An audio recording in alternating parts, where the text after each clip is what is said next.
नमस्कार। Welcome to my channel मनसा सान। मेरा नाम मनसा पात्रा है। बचपन से हमारे माता पिता ने हम लोगों को सिखाया है अतिथि देवो भव और मानव सेवा ही माधव सेवा। मतलब कि घर में जो अतिथि देवो भव मतलब घर में जो अतिथि आता है वो भगवान के स्वरूप होता है। तो इसलिए इसको लेके श्री जगन्नाथ जी की और उनके भक्त के बारे में एक अच्छी सी कहानी आप लोगों के साथ लेके आई हूँ। चलो चलते हैं, शुरू करते हैं आज की कहानी। एक व्यक्ति थे जिनका नाम था दीनबंधु दास। बाद में उनका नाम पड़ा भक्त दीनबंधु दास और वो ब्राह्मण परिवार के थे। उनके घर में उनके धर्मपत्नी, 2 बेटे और बहू के साथ वो गांव में रहते थे। और दीनबंधु दास वो तो परम भक्त थे श्री जगन्नाथ की, और वो धर्म परायण भी थे। सबको मदद भी करते थे। कोई गरीब दिखता था किसी को कपड़े, किसी को खाना देते थे और हमेशा जगन्नाथ जी की भक्ति में लीन रहते थे। और उनके घर में वो ऐसे नहीं थे, उनका परिवार ऐसा था, उनके घर में सभी लोग ऐसे थे ना। घर में सभी लोग सबको मदद करते थे और कोई घर में अतिथि आता है तो उनका ध्यान रखते थे। अतिथि सेवा बहुत अच्छे से करते थे। मगर ऐसा परिवार आपको देखना मिलना बहुत ही मुश्किल है जिसमें सभी घर के मेंबर ऐसे सेम मेंटालिटी रखते कि सबकी मानव सेवा करना, अतिथि सेवा करना। बहुत ही कम फैमिली में ऐसा देखने के लिए मिलता है। मगर दीनबंधु दास जो थे उनके फैमिली में तो सभी लोग, उनके बेटे, बहू, उनकी धर्मपत्नी सभी ऐसे थे, सबकी मदद करते थे। दीनबंधु दास भी सबकी मदद करते थे। तो धीरे धीरे क्या हुआ, जब सभी गांव में फैलने लगे दीनबंधु दास बहुत अच्छे हैं, सबकी मदद करते हैं, उनके घर में भी सभी लोग बहुत अच्छे हैं। तो ऐसे एक गांव से दूसरे गांव से तीसरे गांव, ऐसे चारों तरफ फैलने लगा कि दीनबंधु दास के भक्ति के बारे में और उनके सेवा के बारे में। तो कुछ दिनों के बाद क्या हुआ, प्रभु श्री जगन्नाथ उनकी परीक्षा लेने के लिए उनके गांव आए और एक ब्राह्मण के रूप में आए। हाथ में कमंडल पकड़ा, गले में तुलसी का माला डाला और दीनबंधु के घर चले परीक्षा लेने। उन्होंने क्या किया, एक सांप को बुला के उसको बोला कि दीनबंधु दास के जो बड़े बेटे थे उनको काटने के लिए बोला। तो वो सांप ने क्या किया कि उनके बड़े बेटे को काट लिया। तो बड़े बेटा दीनबंधु दास के जो बड़े बेटे को काट लिया तो उसका देहांत हो गया। प्रभु जगन्नाथ जब भी किसी का परीक्षा लेते हैं तो कठिन से कठिन परीक्षा लेते हैं। तो अभी उन्होंने जब सांप ने काट लिया, उनका बेटे का देहांत हो गया। फिर जगन्नाथ जी जैसे ब्राह्मण के रूप में गए थे, फिर उनके घर गए, दीनबंधु के घर गए, बाहर से बुलाने लगे, दीनबंधु। यहाँ उनके बेटे का जब देहांत हुआ तो तभी सभी लोग घर में हैं और रो रहे थे क्योंकि बेटे का सडनली अचानक से कहाँ सांप आ गया, कैसे मारा, ऐसे करके सभी रो रहे थे। इतना बड़ा उनके घर दुख का पहाड़ आ गया था, अंदर सभी लोग रो रहे थे। यहाँ बाहर ब्राह्मण जो भगवान जगन्नाथ आए थे वो बार बार बुला रहे थे दीनबंधु। फिर दीनबंधु देखे कि कोई बुला रहे, उन्होंने बाहर आए, देखा कि कोई ब्राह्मण आए हैं और वो प्रभु जगन्नाथ उनको बोल रहे हैं कि मैंने तुम्हारे बारे में बहुत सुना है, अतिथि सेवा करते हो और मैं आज तुम्हारे घर भोजन करने के लिए आज आया हूँ।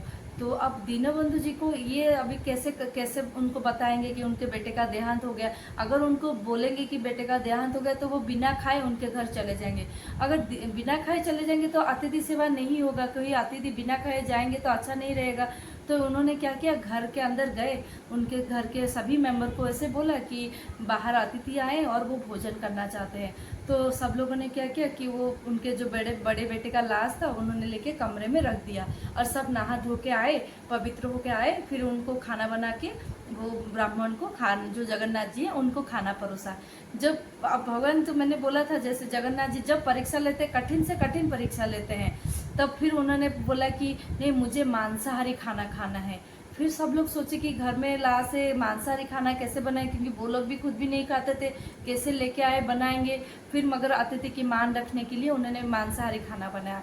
जब खाना बनाया, परोसने के लिए गए ब्राह्मण को, तब जगन्नाथ जी फिर से बोल रहे कि तुम लोग मुझे खाना दे रहे हो, खुद क्यों नहीं खा रहे हो, तुमने क्या खाने में जहर डाला है। तब सब लोग शौक में लगे कि मतलब क्या बोलेंगे, क्योंकि इतना घर में इतना टेंशन है और अतिथि ऐसे बोल रहे हैं। और उन्होंने सब लोगों ने सुना, कुछ बोल नहीं पाए।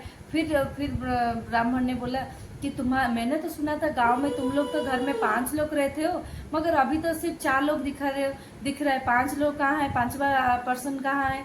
तो फिर दीनबंधु रोने लगे और उनके पैर में पड़े, बोले कि हमारा बेटा का अभी सांप काटने से उसका देहांत हो गया, तो हमने उसको कमरे में रख दिया और आप भोजन करने के लिए आए थे, तो इसीलिए हम अगर बोलते कि हमारा बेटे का देहांत हो गया तो आप चले जाते, इसीलिए हमने आपको बोला नहीं और उसको कमरे में रखा है। तब फिर ब्राह्मण ने, जो जगन्नाथ जी के रूप में आए थे, उन्होंने बोला तुम्हारे बेटे का लाश बाहर लेके आओ। तो इन लोगों ने सब मिलकर लाश को बाहर लेके आए। तो प्रभु ने पूछा कि दीनबंधु, तुमने क्या अपने बेटे को अंदर रखा है, लाश पड़ा है, जब मैंने तुम्हें खाने के लिए बुलाया तुम कैसे मेरे साथ खाने के लिए आ सकते हो? तो तभी दीनबंधु ने बोला, प्रभु ये तो माया का संसार है, ये तो जैसे एक पेड़ के नीचे, जैसे पेड़ में बहुत सारे फल रहता है, जो पक जाता है वो गिर जाता है, वैसे ही यही माया संसार में जो आता है वो उसको तो जाना ही होता है। अगर वो मेरा बेटा को आज नहीं तो कल उसको जाना ही था, अगर वो चला गया उसके लिए क्या मैं आपका अतिथि सेवा ना करूं? ये तो मेरे धर्म के खिलाफ हो जाएगा। इसलिए मुझे लगा कि मानव सेवा माधव सेवा है, इसलिए मुझे लगा कि आपको भोजन देना मेरा पहला कर्तव्य है। भी सुन के भगवान जगन्नाथ बहुत खुश हो गए कि इतना अच्छा विचार है। फिर उन्होंने उनकी धर्मपत्नी को फिर से परीक्षा लिया, फिर उनको पूछा कि तुम माँ हो, तुम इतने निष्ठुर कैसे हो सकते हो? तुम्हारे घर में तुम्हारे बेटे का लाश पड़ा है, मैंने जब खाने के लिए पूछा तुम खाने के लिए बैठने के लिए भी आए, तुम ऐसे कैसे माँ हो? फिर देखिए उनकी धर्मपत्नी का, मैंने जैसे पहले भी बताया था, उनका धर्मपत्नी का वैसा ही विचार है, जैसे उनकी फैमिली का सबका ऐसे सेम विचार है। उन्होंने बोला कि एक जैसे ठठेरा जब मिट्टी का हांडी बनाता है, कोई टूटता है तो कोई अच्छे से बनता है, कोई तो टूट जाता है बनाते बनाते। अगर मेरा बेटे को जाना था तो उसने चला गया, तो उसके लिए तो मैं अपना कर्तव्य तो नहीं भूलूंगा ना। तो इसीलिए मुझे लगा कि आपके साथ खाने के लिए बैठना पहला जरूरी है और आपको भोजन देना पहला जरूरी है, क्योंकि मैं अगर आपको बोल देती कि बेटे का देहांत हो गया तो आप हमारे घर आप भोजन नहीं करते। तो भगवान सच में देख के दंग रह गए कि एक घर में पति का भी विचार सेम है, पत्नी का भी विचार सेम है, तो वो तो बहुत खुश हो गए। फिर वैसे ही एक एक करके उनके छोटे बेटे और बहू को भी वैसे ही क्वेश्चन पूछे, तो सभी का आंसर लगभग सेम था। तो मतलब ऐसा सबका विचार एक घर में सभी का होना बहुत ही रेयर कैसे। और भगवान बहुत खुश हुए। उन्होंने क्या किया, कमंडल से पानी निकाला, उनके बड़े बेटे के ऊपर डाला, तो उनका बड़ा बेटा उनका जीवित हो गए, पहले जैसे जीवित हो गए। तो उन्होंने क्या किया, ब्राह्मण जी को नमस्ते किया। तब फिर भगवान जगन्नाथ उनके बड़े बेटे का भी परीक्षा लिया।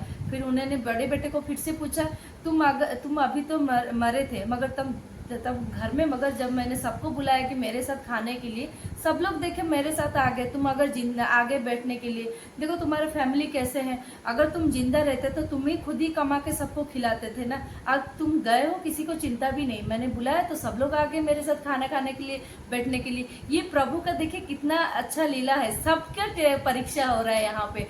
तो फिर उन्होंने बोला, उनके बड़े बेटे ने बोला, हे प्रभु ये तो माया का संसार है। जैसे समर में गर्मी सीजन में जैसे पेड़ जैसे ये धरती जैसा है, जिसको गर्मी लगता है तो पेड़ के नीचे बैठते हैं छांव के लिए, फिर चले जाते हैं। वैसे ही मुझे आज जाना था तो मैं चला गया, जैसे ही वैसे लोग आते हैं जाते हैं। ऐसा तो भगवान का ये माया का संसार है। और मेरे तो जीवन में एक ही लक्ष्य है, भगवान श्री जगन्नाथ जी का पूजा करना और मानव सेवा करना।